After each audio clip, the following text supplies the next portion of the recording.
We tried to construct a day that we thought my dad would enjoy. Spending the day with friends, family, food, and good music would have been something he would have loved. I'm going to talk about some thoughts of my dad. I'm not going to focus on his faults, but I'm his son, so I know all of them. I'm not going to tell you what it was like when I was in high school and I forgot to take out the trash, and I came home and found the trash in my bed. And my sister's going to love this one. So I'm not going to talk about this on the time they caught her smoking cigarettes. And he made her eat the cigarettes. I don't think she smoked again.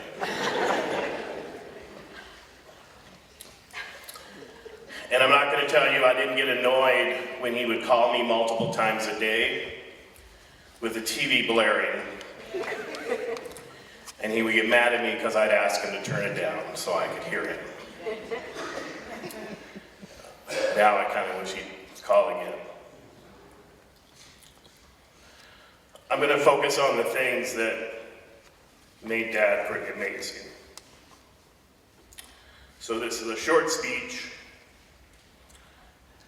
but I'm going to try to do a complete story as much as I can, and hopefully capture the essence of my dad and what he represented. So, my parents were married in August 24th of 1968. And when you think about that date, it's a pretty significant time frame because it was illegal for a mixed-race couple to marry up until June 12th of 1967, when a Supreme Court case made it legal throughout the entire country with the Levengood versus Virginia case. My parents were socially ahead of their time. They decided to embark on a relationship that was not going to be easy. They were going to be judged against social norms. But my parents were courageous, and they decided they could build a positive life together. They forced people to look past their color and admire their integrity and their sense of righteousness. If my dad had lived to August, my parents would have been married 58 years. Anyone who knows my mom, Bobby Brown, knows that she is a patient person. She can make friends with anyone. She was my dad's partner in welcoming anybody into their home. And on countless occasions, my dad would call her and say, "Hey, we're gonna have so-and-so over for dinner." And it was at noon. Or, "I have people coming to stay in the house." So my mom would be cooking the entire weekend, cooking chicken, roast beef, ham, collard greens, baked macaroni and cheese, yams, carrot souffle, corn casserole, shrimp, rolls, Lebanese, green beans, broccoli, coleslaw. She'd always probably forget a dish or two, along with some pies, cakes, Rice Krispie treats. All while my dad was hard at work entertaining.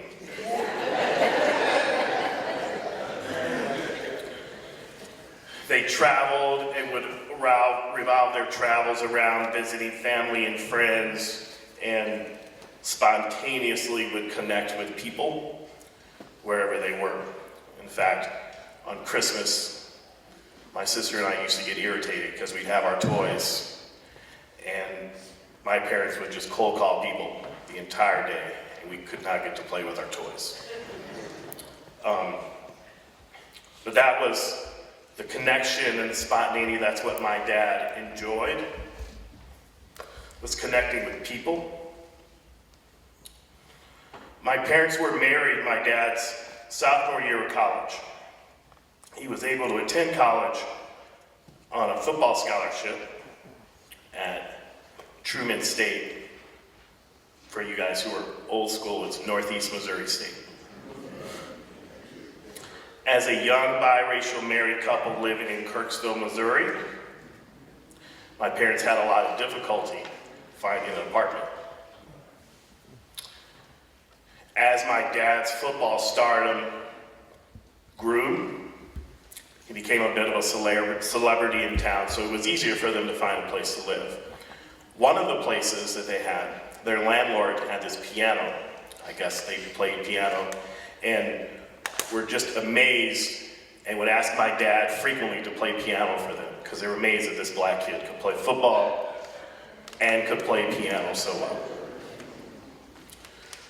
For my grandparents, it was important for them that Dad and Jimmy, his brother, could play piano and other musical instruments.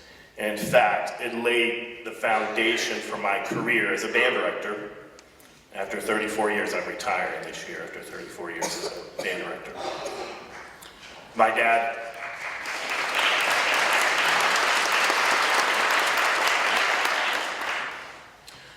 was a football star in high school, later a football star in college.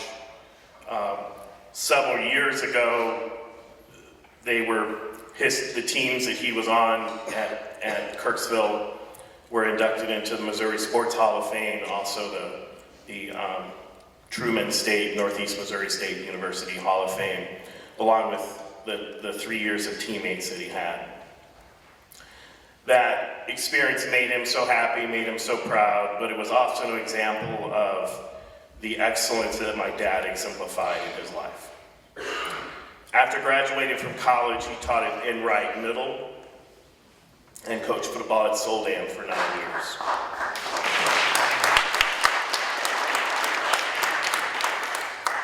As I draw on my memories of his teams, they were a reflection of him. Hardworking, disciplined, and gritty. I remember being a little kid on the sideline watching him coach, feeling sorry for the players. Because he was tough on them. I knew how he was tough on us at home. My dad left teaching and eventually became an electrician. And in fact, he was practicing electrical work since he was 13. But he did it full time with Uncle Wes in Depot Electric. And around that same time, my parents decided to add on 2,000 square feet to our shotgun-style house. We were just sitting there one day, and Dad came home with a sledgehammer and just started pounding the walls out. And we put the TV away, and then at that point, we lived in a construction zone ever since. And we lived in the house 6+ years while we worked on it. We would dodge maze of hanging plastic in the room. We would sleep in different parts of the house depending where the biggest mess was. And we basically lived in a construction zone for 6+ years. If you've ever been to my parents' house at 823 Fillmore, it was a labor of love. Because my dad was handy, had craftsmanship, had skills, there were a lot of special features in the house that really spoke to who my dad was, spoke to his resilience, his creative nature, and his resourcefulness. When my dad was 50, he had a stroke and retired from electrical work. Now, this started his hobby phase, and I'm sorry the person who spoke earlier, and I'm sorry I don't remember your name, but thank you all for speaking, because it does, your speech did capture the essence, because my dad didn't really have hobbies, he just had obsessions. And the obsession that really took hold was his genealogy work, and he loved it. And if you came to his office, there was genealogy junk everywhere. But it became, I think, a connection to his past, a connection to his history. And I think that was one of the driving forces behind him approaching it with such a level of passion and intensity. But if you knew my dad, this phrase would definitely describe him. Anything worth doing was worth overdoing. So when I reflect on my dad's journey through life, there are a couple of key concepts that he's taught me. Now, I did mention my dad was hard on us as kids. And I hit a low point when I was a young adult. And he came into my room and told me, he said, "I've always been tough on you and your sister, because I wanted to make you tough and I wanted to make you strong so that you can handle what life is going to give you."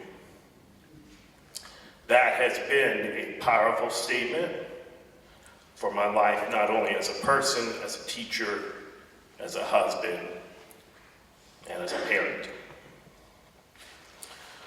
One other key component that my dad has given us, and many of y'all can relate in this room. Growing up black in America, you're going to face unfair challenges every day. You're going to have to be work 4 times as hard and be 4 times as good just to have a level playing field. And I lived by those words. And those statement has been a driving force in my life, has been at the core of my philosophy in everything I do, teaching, parenting. My dad was a loyal person, very charitable.